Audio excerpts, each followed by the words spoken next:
ఐదవ అధ్యాయము. దయ్యము పట్టిన వానికి స్వస్థత. పిదప వారు సరస్సునకు ఆవలనున్న గెరాసేనుల దేశమును చేరిరి. యేసు పడవ నుండి దిగిన వెంటనే దయ్యము పట్టినవాడు ఒకడు సమాధులలో నుండి ఆయన యొద్దకు వచ్చెను. సమాధులలో నివసించుచున్న వానిని గొలుసులతో కూడా బంధింప ఎవరికినీ సాధ్యము కాకుండెను. అనేక పర్యాయములు వానిని ఇనుప గొలుసులతో కాళ్ళు చేతులు కట్టివేసినను వాడు ఆ గొలుసులను త్రెంపివేయుచుండెను. కనుక వాడు ఎవరికిని స్వాధీనము కాకపోయెను. ఇట్లు వాడు రేయింబవళ్ళు సమాధుల యందును కొండ కోనల యందును నివసించుచు అరచుచుండును. పలుగురాళ్లతో తనను తాను గాయపరుచుకొనుచుండెను. వాడు దూరము నుండియే యేసును చూచి పరిగెత్తుకొని వచ్చి పాదములపై పడి ఎలుగెత్తి, సర్వోన్నతుడవగు దేవుని కుమారా యేసు, నా జోలి నీకేలా? నన్ను హింసింపవలదు. దేవుని సాక్షిగా ప్రాధేయపడుచున్నాను అని మొరపెట్టెను.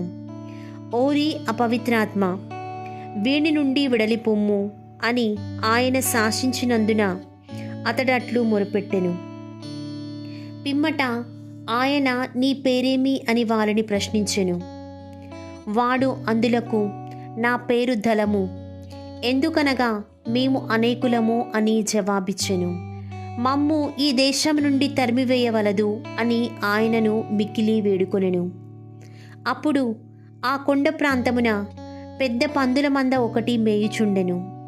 మమ్ము అందరినీ ఆ పందుల మందలో ప్రవేశింప అనుమతి దయచేయుము అని ఆ దయ్యములు ఆయనను ప్రార్థించెను. అతడు అట్లే అనుమతించెను.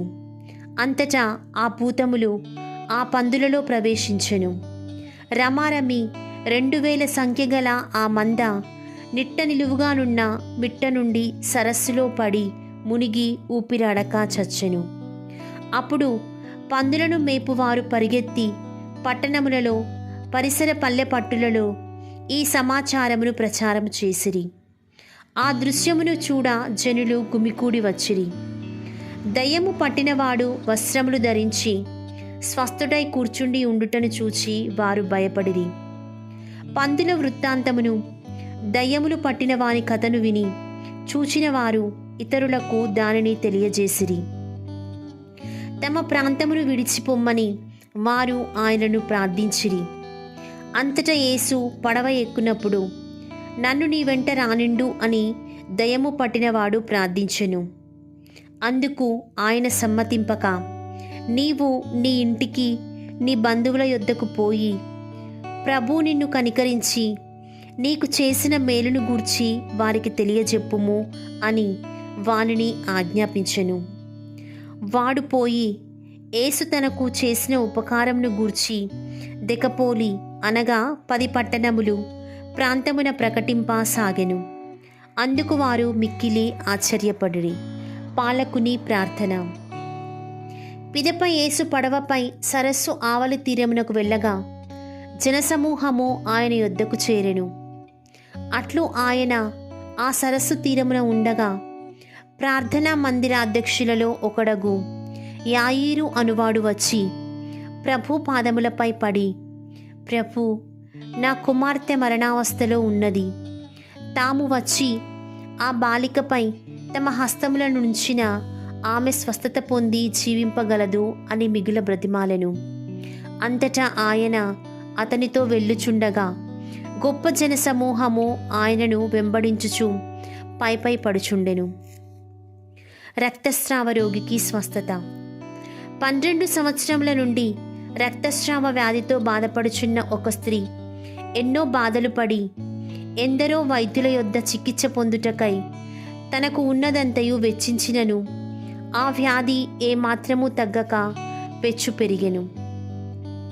ఆమె యేసును గూర్చి విని జనసమూహములలో నుండి ఆయన వెనుకగా వచ్చి ఆయన వస్త్రములను తాకినంత మాత్రమున నేను స్వస్థురాలనగుదును అని తలంచి ఆయన వస్త్రములను తాకెను. వెంటనే ఆమె రక్తస్రావము నిలిచిపోయెను. ఆమె తన శరీరములో ఆ జబ్బు నుండి స్వస్థత పొందినట్లు గుర్తించెను. అప్పుడు తన నుండి శక్తి వెలువడినదని యేసు గ్రహించి వెనుకకు తిరిగి, నా వస్త్రములు తాకిన వారెవ్వరు అని ఆ జనసమూహమును ప్రశ్నించెను. ఆ జనసమూహము తమపై పడుచుండుట చూచుచున్నారు కదా, నన్ను తాకినదెవరు అని ప్రశ్నించుచున్నారేలా అని శిష్యులు పలికిరి. తనను తాకినది ఎవరో తెలుసుకొనవలెనని ఆయన నలుదెసలా తేరిపార చూచెను. తన స్వస్థతను గురించి ఆమె భయముతో గడగడ వణుకుచు ఆయన పాదములపై పడి జరిగినదంతయు విన్నవించెను. అందుకు ఆయన ఆమెతో, కుమారి, నీ విశ్వాసము నిన్ను స్వస్థపరచెను. ఆరోగ్యవతివై సమాధానముతో పోయిరమ్ము అని పలికెను. యాయీరు కుమార్తెకు ప్రాణదానము. ఇంతలో ప్రార్థనా మందిరాధ్యక్షుడగు యాయీరు ఇంట నుండి కొందరు వచ్చి, నీ కుమార్తె మరణించినది, గురువును ఇంకనూ శ్రమ పెట్టనేలా అనిరి. యేసు వారి మాటలను లక్ష్యపెట్టక ఆ మందిరాధ్యక్షునితో, నీవు ఏమాత్రము అధైర్యపడకుము, విశ్వాసమును కలిగియుండుము అని చెప్పెను. పిదప పేతురును, యాకోబును, అతని సోదరుడు యోహానును మాత్రము తన వెంట తీసుకొని ఆ అధికారి ఇంటికి వెళ్ళెను.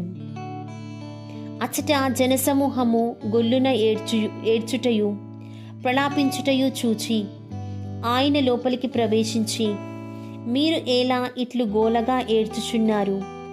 ఈ బాలిక నిద్రించుచున్నది కానీ చనిపోలేదు అని వారితో పలికెను. అందుకు వారు ఆయనను హేళన చేసిరి. అయినను యేసు అందరినీ వెలుపలకు పంపి ఆ బాలిక తల్లిదండ్రులతోనూ తన శిష్యులతోనూ బిడ్డ పరుండియున్న గదిలోకి ప్రవేశించెను. ఆ బాలిక చెయ్యి పట్టుకొని తలితాకుమి అనెను. ఓ బాలిక, లెమ్మని నీతో చెప్పుచున్నాను అని ఈ మాటలకు అర్థము. వెంటనే ఆ బాలిక లేచి నడువసాగెను. ఆమె 12 ఏళ్ల ప్రాయము కలది. అది చూచిన జనులెల్లరూ ఆశ్చర్యచకితులైరి. దీనిని ఎవరికిని వెల్లడింపకుడు అని యేసు వారిని గట్టిగా ఆజ్ఞాపించి, ఆమెకు తినుటకు ఏమైనా పెట్టుడు అని చెప్పెను.